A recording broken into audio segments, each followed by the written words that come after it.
The first time the assassin entered our classroom, the lights dimmed as if the station itself was holding its breath, and someone whispered my species' death prayer by mistake. They called it an exchange program, but everyone knew it was a test. The Galactic Concord didn't invite Deathworlders for education. They invited us to observe how we failed.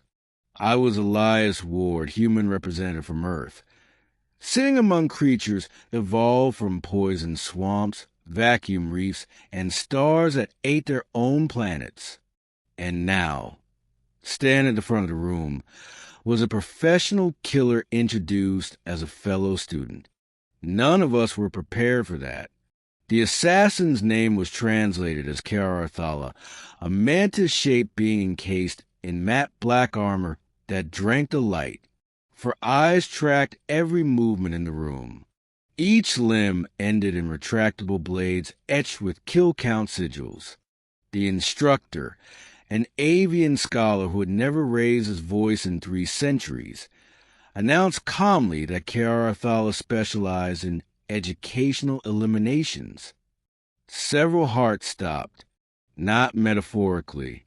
That was when I smiled, not because I was brave, not because I was foolish, but because I finally understood why humanity had been invited, and that realization scared me more than the assassin ever could. But that was only the beginning. The Galactic Academy orbited a dead star, a monument to cooperation forged after 1,000 wars. Its halls echoed with languages designed without throats, lungs, or mercy. Every species there knew the legends of Earth. High gravity, unstable tectonics, apex predators that hunted for sport. Humans were cataloged as deathworlders, barely sentient survivors clinging to a hostile rock. They thought our smiles were threats. Kara was assigned to my cohort. Every day, it sat 3 seats away, blades humming softly, studying us like equations waiting to be solved. Students vanished after failed simulations. Officially, they were recalled. Unofficially, everyone knew the assassin graded on a curve. Each disappearance ended with the same warning projected across the classroom. Adaptation failure results in termination. The words burned into the walls, into our minds. What I saw next changed everything. During combat theory, Kara demonstrated efficiency by dissecting a holographic enemy in under a second. The room erupted in awe and fear. My hands shook, not from terror, but memory. Earth drills, shelter alarms, the sound of something hunting you because it could. The instructor asked for volunteers to analyze the technique. No one moved, not the silicon-based tacticians, not the telepathic duelist, not even the war-bred Croxians who had evolved for battlefield dominance. I raised my hand. Gasps rippled through the room. Karathala's eyes locked onto mine, calculating angles, strike zones, survival odds. The assassin tilted its head, confused. Humans weren't supposed to volunteer, especially not against it. I spoke anyway, voice steady despite my pulse hammering. Your technique assumes your opponent wants to survive. Silence felt like a vacuum breach. But humans, I continued, are dangerous when we don't. That was the first time Karathal hesitated. And hesitation, I knew, was the seed of doubt. Doubt grew into something far more lethal than any blade. But that revelation came at a cost. Whispers followed me through the academy. Aliens avoided my path. Some watched with fascination, others with hunger. The Concord had broadcast my analysis across departments. Humans were no longer curiosities. We were variables. That night, my quarters were breached. No alarms, No warning, just a whisper of air displacement and the certainty that I was no longer alone. Karathala stood in the doorway, blades extended, eyes glowing softly like embers. The station's rules allowed private evaluations. This encounter will determine your academic viability, it said. I didn't reach for a weapon. I reached for my past. You're here to kill me, I said, but you don't understand why we fight. Karathala lunged. Time fractured. I moved not with precision, but instinct, bone deep, ancient. Gravity heavier than any world they'd trained on pulled us down. I used it. I slammed my body into theirs. Felt blades slice skin, but pain was familiar. Pain was home. I laughed. That sound echoed off the walls, wild and broken. It stopped the assassin mid-strike.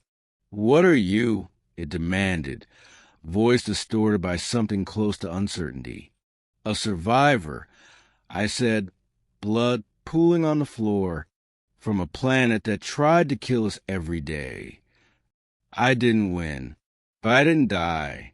And that outcome terrified the Concord more than a corpse ever could. But none of us were prepared for the truth. The next cycle, the Academy convened an emergency session. Karathala was no longer listed as a student. It was listed as compromised. That single word rippled through the halls like a solar flare. They hadn't introduced an assassin to teach us fear. They had introduced it to learn ours. Human psychology had been flagged as anomalous. We bonded under stress. We laughed when cornered. We charged predators larger than ourselves because someone else needed time to run. The Concord wanted to weaponize that instinct. Classes shifted. Ethics vanished. Survival metrics replaced philosophy. We were no longer students. We were test subjects in a controlled nightmare.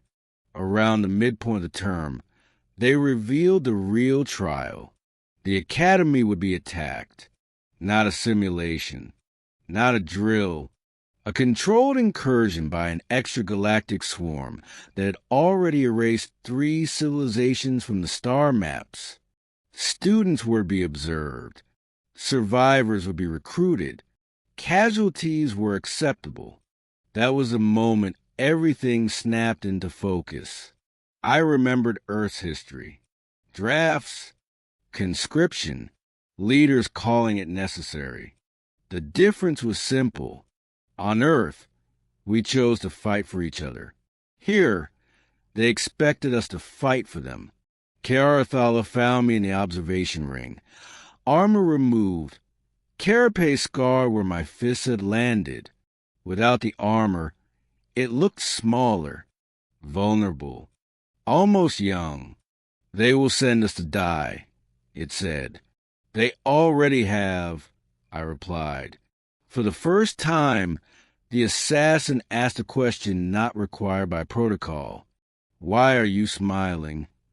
Because now, I said, it's a fair fight. When the swarm arrived, the station screamed. Hull alarms layered over alien shrieks. Vacuum poured in like a god's breath. Corridors twisted as gravity fluctuated. Species scattered, following training that prioritized individual survival above all else. Humans didn't. We formed lines. We shared oxygen. We dragged the wounded, regardless of species. We sealed breaches with our own bodies when necessary. Every death fed the rest of us something sharper than fear. Purpose. The swarm adapted quickly. It always did. Blades became acid. Acid became sound. Sound became something that crawled inside your skull and begged you to stop resisting. Karathala fought beside me, movements no longer perfect but alive. It learned what we already knew. That chaos was a weapon if you embraced it. That sacrifice wasn't an efficiency. It was strategy written in blood. What happens after? Ass between strikes. If we live, I shouted back, we make sure this never happens again. At the heart of the station, the swarm breached the core. There was no stopping it, only delaying it long enough for evacuation. I stayed behind. Karathala tried to stop me. Your survival probability is 0. I grinned through the smoke and fire. Then I'm exactly where I belong. I overloaded the gravity core. Earth gravity. Full force. A crushing reminder of home. The swarm collapsed, crushed by a force it had never evolved to resist. Steel screamed. Bones shattered. So, did I. When I woke, I was aside, wrapped in blue skies and impossible silence. The Concord had surrendered. Their fleets withdrew from contested systems. Their doctrines were rewritten. First contact protocols now included one immutable clause: never isolate a human, never corner one, and never mistake a smile for surrender. Humanity was no longer classified as deathworlders. We were classified as deterrents. The Concord Council demanded to know which general had trained us, which war doctrine we followed. I told them the truth. There was no single commander, no unified doctrine, just stories passed down, instinct sharpened by loss, and an unspoken agreement that someone always stands when others fall. They struggle with that answer. It could not be quantified. It could not be controlled. And that uncertainty frightened them more than any fleet ever could. They recorded my heartbeat, my neural spikes, my smiles. None of the data explained why I would do it again without hesitation. In the months that followed, inquiries flooded Earth. Alien diplomats asked impossible questions. How did humans maintain cohesion under terror? Why did grief make us stronger instead of fragile? Our answers were always incomplete because the truth was simple and terrifying. We had practiced. Earth had been our classroom long before the galaxy noticed. Back on Earth, the skies felt wider. The air felt lighter. Children learned that the stars were no longer watching us as prey, but as consequence. Memorials were raised for those who never came home, their names etched beside species that once feared us. I carried scars the doctors couldn't erase. Some were physical. Others whispered when the nights grew quiet. I dreamed of corridors screaming, of gravity crushing gods, a mantis-shaped shadow hesitating for the first time in its existence. Karathala visited once. No armor, no blades. It stood beneath Earth's sky and tilted its head, eyes reflecting clouds instead of kill counts. You changed us, it said quietly. No, I answered. You just finally saw us. It stayed a moment longer, watching children laugh in a gravity it could barely endure. Then it left, carrying something far heavier than weapons.